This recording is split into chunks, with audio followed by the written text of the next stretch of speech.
ఒక ఆయన కాంగ్రెస్ ఎమ్మెల్సీ ఉన్నాడు.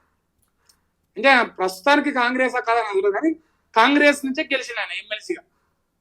సో ఆయన సబ్ రిజిస్ట్రార్ మేనేజ్ చేసి హైదరాబాద్లో 12 ఎకరాల పైచిలుకు పోయి కబ్జా చేసి, ఎంత 12 ఎకరాల పైచిలుకు, హైదరాబాద్ ఔటర్ రింగ్ రోడ్ 10లా ఎంత ఉంటుంది యావరేజ్గా?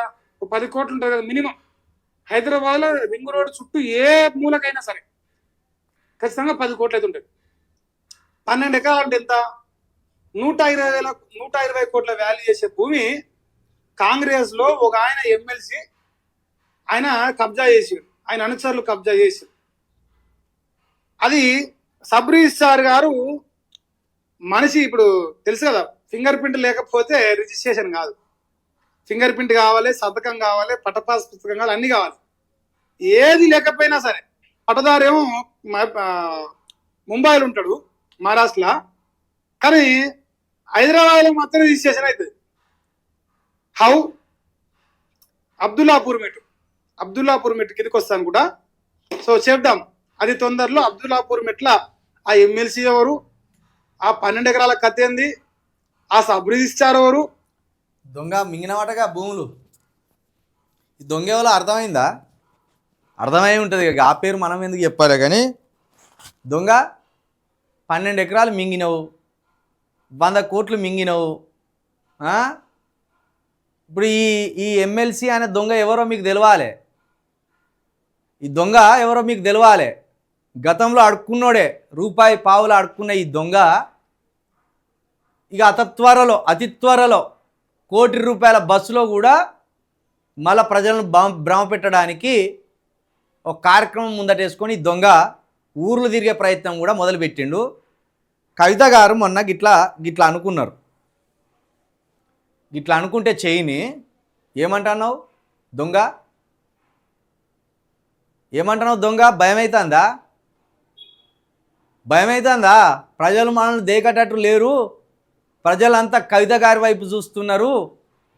బీసీ, ఎస్సీ, ఎస్టీ యువత అంతా రాజకీయ అవగాహన ఉన్నవాళ్ళు, లీడర్లు కావడానికి కవిత వెంట నడిచేలాగా ఉన్నారు అనేది అర్థమైనాక గుండె మొకాలకు జారిందా దొంగ?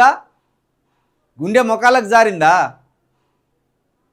జాగ్రత్త. ఒక్క మాట మాట్లాడినా ఈసారి, ఒక్క మాట జారినా ఈసారి నీ తాట తీస్తాం. నిన్ను మించిన అవినీతి పరుడు ఉన్నారా ఈ రాష్ట్రంలో? అడక్క తిన్న నువ్వు ₹1 కోటి కారులో ఇప్పుడు ఎక్కడికో బయలుదేరుతున్నావు కదా. నిన్ను మించిన అవినీతి పరుడు, నిన్ను మించిన దొంగ ఎవడన్నా ఉన్నాడా ఈ రాష్ట్రంలో? నువ్వు మంచిగా ఉండు. అనవసరంగా కవిత గారి మీద కామెంట్స్ చేస్తే ఆల్రెడీ ఒకసారి కందిరీగల్లాగా ఎగబడ్డాడు. నీ ఆఫీస్ మీద కందిరీగల్లాగా ఎగబడ్డారు. మళ్ళీ అక్కడికి తెచ్చుకోకు. ఆల్రెడీకి ఇక్కడ చెప్పేది నీ గురించే ఇది చెప్పేది.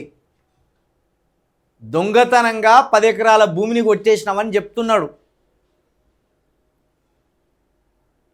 100 కోట్లు విలువ చేసే భూమిని దొంగ పట్ట చేయించుకున్నామని చెప్తున్నాడు. 12 ఎకరాలట భూమి. దీని కోసమే కదా, గీలంగ కొత్తల కోసమే కదా నువ్వు నా కులం, మేము మనగారిపోయినాం అని మొత్తుకునేది. ఈ పైసల కట్టలు పోగేసుకునే దానికే కదా, ఈ పైసల కట్టలు పోగేసుకొని అమాయకులను బలి చేసేదానికే కదా నువ్వు ఏషాలు కట్టేది. ఏషాలు